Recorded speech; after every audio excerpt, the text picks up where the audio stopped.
Coming up on Wildcat News, a student takes on a unique business venture.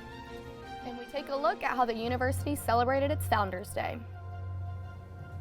And the counterclocks become the Lexington Legends once again. Wildcat News starts now.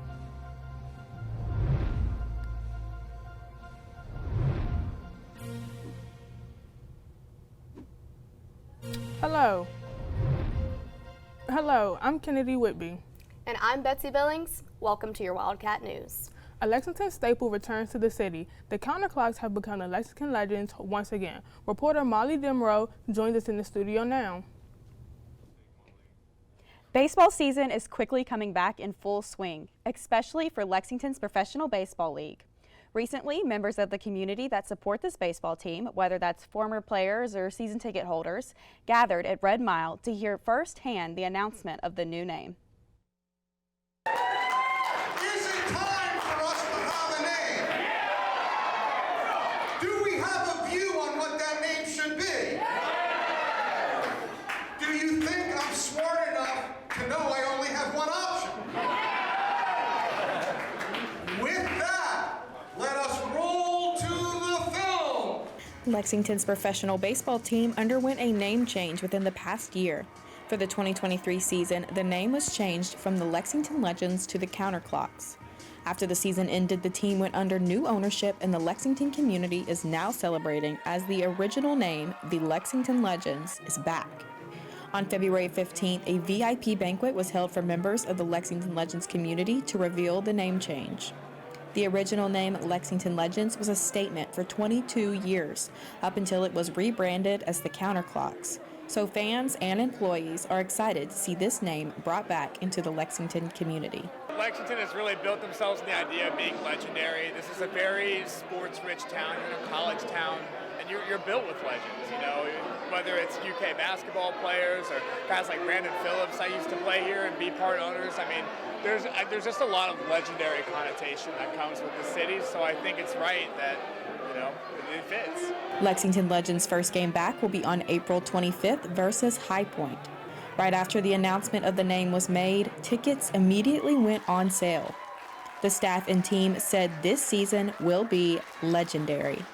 Molly Demrow, Wildcat News.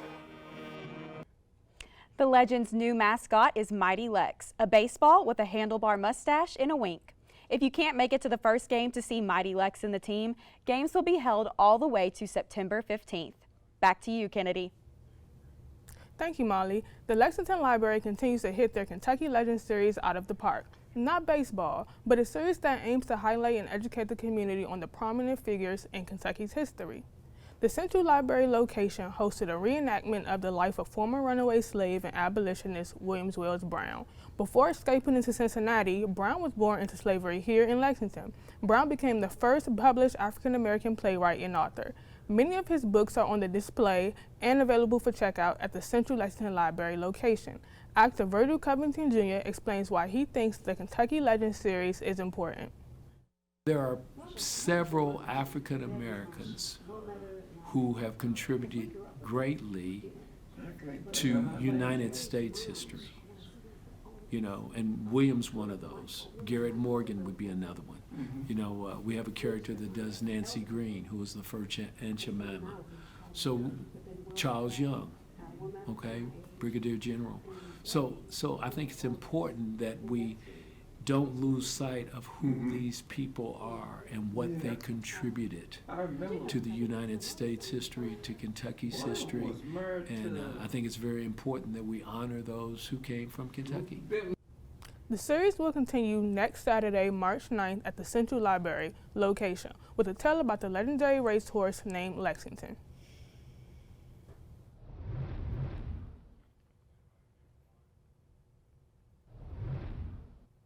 The University of Kentucky recently celebrated its 159th birthday. To celebrate, the Alumni Association hosted its third annual Founders Day Festival in the Gatton Student Center. The event included a variety of games, activities, giveaways, snacks, and music. Different student resources and organizations were set up around the social staircase and brought different things for students to take part in. UK student and intern for UK Philanthropy and Annual Giving, Josie Bailey explains what all the event had to offer. So we are celebrating 159 years of UK. We have a bunch of carnival games going around the rotunda, and each game is a little different and shares a little bit more about UK's history. The Founders Day Festival continues to be a successful event to celebrate the start of the university. Taylor County Police have arrested 21-year-old Charles Escalera with the murder of 18-year-old Josiah Kilman. Kilman was found unresponsive in his dorm at Campbellsville University Saturday morning, and it was later confirmed that he was strangled.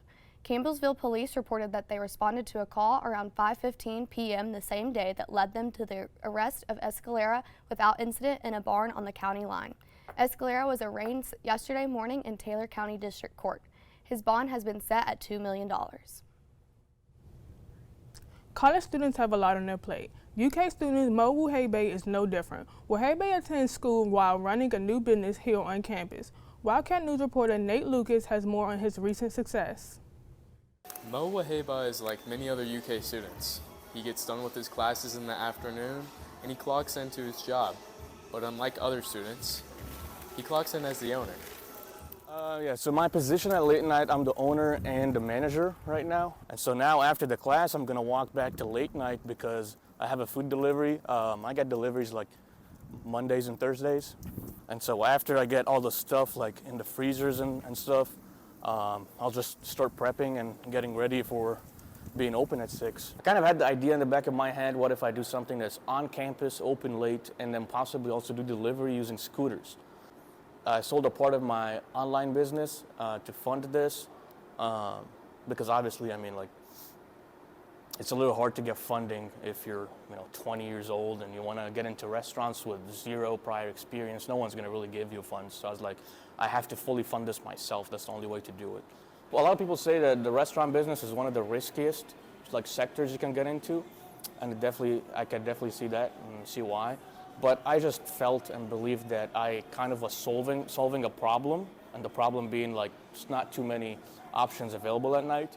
Mo makes sure to work hard every day with his employees, who all also happen to be students. My girlfriend sent me an ad that was on Instagram, and it was opening up in a week. I'm like, well, I need a job, so, and it's great hours. You can pick your own times, just really works out. Yeah, I think, since I'm a UK student, I thought it'd be cool if everyone working was also a UK student. It's number one, there's a lot of students that, are looking for work, and the fact that I'm so close to all the dorm buildings and stuff, it's nice because they don't have to find a way to get here. They don't have to pay for gas or whatever. They literally just walk down and come work here. Yeah, they definitely get out fast. Probably never been too long. It's been longer than probably 5 minutes. Honestly, just try it. It's super good. Nate Lucas, reporting for Wildcat News. Wuhebe plans to keep expanding his business. He says the community response has been amazing. Along with Wildcat News, his story has been picked up by local news stations.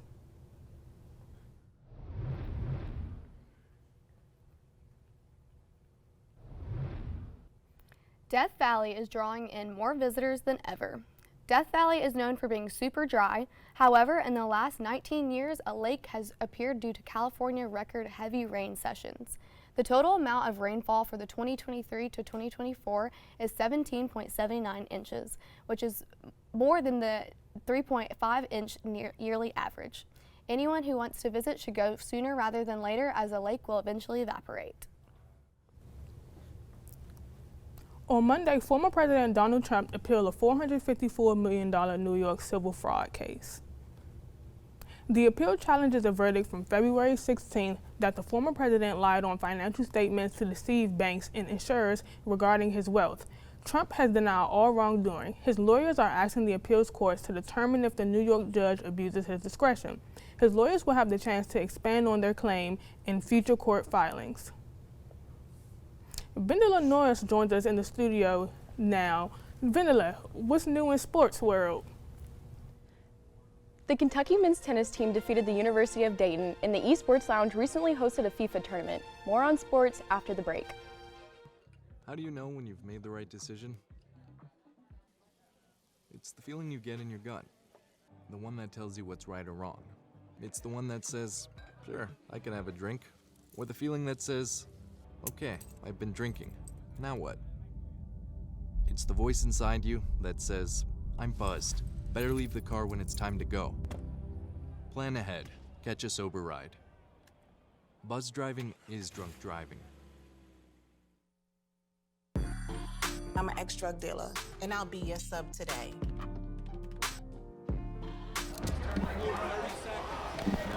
Two milligrams of fentanyl can be lethal. A lethal dose is in here. Who gets it, I won't know. It's cheap, it's potent, and it's profitable. The sad reality is, fentanyl is being mixed into everything now. More kitchen now.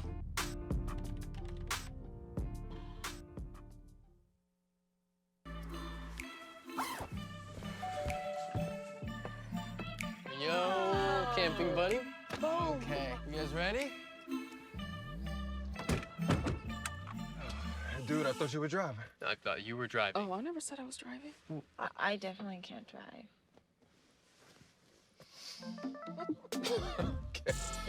If you're high, just don't drive. It's illegal everywhere. If you feel different, you drive different.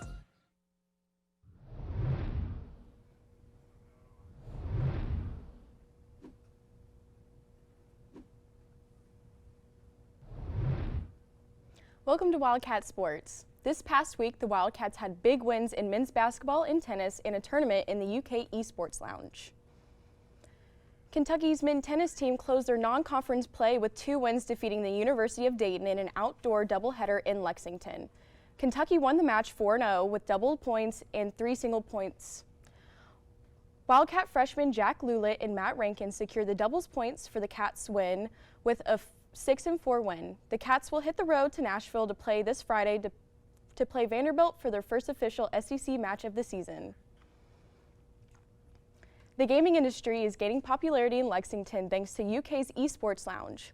They recently held a tournament in hopes of bringing new gamers to the lounge. The esports gaming industry is booming in Lexington thanks to places like UK's Esports Lounge. Recently, a FIFA tournament took place with a cash prize on the line. FIFA 22, it's brought to you by Metronet. We're doing it in partnership with Hoops at Home, which is an annual event that Gen G, who's partnered with UK, does. And it's just going to be a lot of fun. We've got $100 on the line, and the more players we get, the more the prize pool is. So the top 2 players will come in, duke it out, and take home some money. UK's Esports Lounge was built in 2019 on a $36 million budget to encourage students to explore the world of gaming, game development, and competitive play. Esports is, at UK, a student-led organization, so all of our events, all of everything that we make is completely made by students, ran by students, for students. So if there's anything you want to do, whether it's make games, play games, you want to join production for games, anything, surrounding around video games and esports, we're the ones to talk to. The lounge is home to the Esports Club, where students meet weekly to host tournaments with other universities and invite students and those interested in gaming to learn more. Well, this is just one of our smaller tournaments. We do a lot more intercollegiate ones, but we're trying to put on more just local at UK and give our local community options to play and to have some fun. The University of Kentucky's men's basketball team faced off against the University of Alabama this past Saturday in Lexington. The 17th ranked Wildcats defeated the 13th ranked Crimson Tide 117-95. Kentucky set a school record for the most points scored against a ranked opponent. Justin Edwards had a career high, scoring 28 points in the game. The Wildcats will play against the Mississippi State Bulldogs tonight at Rep Arena. That's your Wildcat Sports. We'll be right back.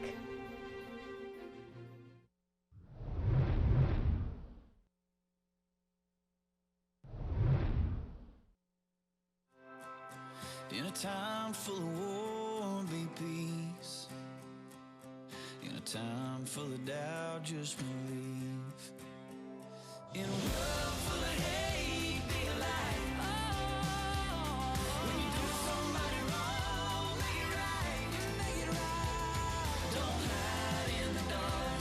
You were born to shine. In a world full of hate, be a light. Is it time yet? It's time. But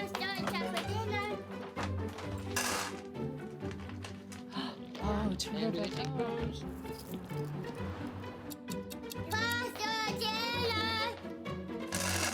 Donating pet food is one of the many ways you can help families in your community. Pets and people belong together. Learn more at petsandpeopletogether.org. Multiple studies have shown that marijuana can slow both driver reaction and response time, which can be really dangerous. He's here. He's here. Wait. What? I can't drive. Why? I'm high. Oh.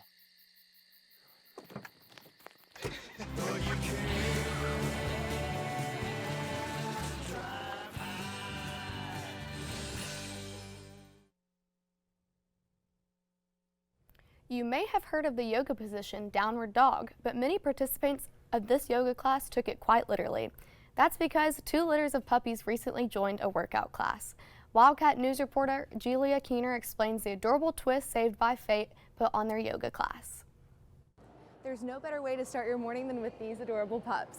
Saved by Fate Dog Rescue hosted a Swiftie-themed puppy yoga class this morning at Gray Line Station. It was a yoga class that gives a whole new meaning to the downward-facing dog position. 2 litters of puppies brought in by Saved by Fate Dog Rescue got their stretches, belly rubs, and donations in at the same time during the yoga class Saturday morning. This is our 5th puppy yoga event, and it's been a big hit. I feel like we have a following now that come to have been at multiple classes and like look for our next event, and we sell out every single class we do. As the puppies weave their way through yoga mats searching for the occasional pet or scratch, these little ones are also in search of a forever home. The state of animal welfare right now and how many dogs are in need is the worst I've ever seen it in 10 years, so it's hard to say no. We turn down probably 5-6 requests per day of dogs in need, and especially right now it's terrible for litters of puppies. This local nonprofit not only saves these dogs and multiple other litters, but also provides a free spaying and neutering service to any dog here in Lexington. We also have a spay and neuter assistance that's free for Kentucky residents, so we spay and neuter, vaccinate other people's dogs too for free. So half of the proceeds of this event will go to spay and neuter assistance program and half to our operating for our dogs and saving more dogs. In order to keep growing, Saved by Fate needs more foster homes. The more foster homes, the more dogs they can save. And if you missed puppy yoga this morning, you can always check out Saved by Fate Dog Rescue on Facebook to see the rest of their adoptable puppies. I'm Julia Keener with Wildcat News. I just love puppies, don't you? Yeah, there's nothing better than puppies and yoga. I know, it makes me want to go adopt one now. Right? I'm with you. Well, that's it for your Wildcat News. Join us next week for more. Thank you and have a good night.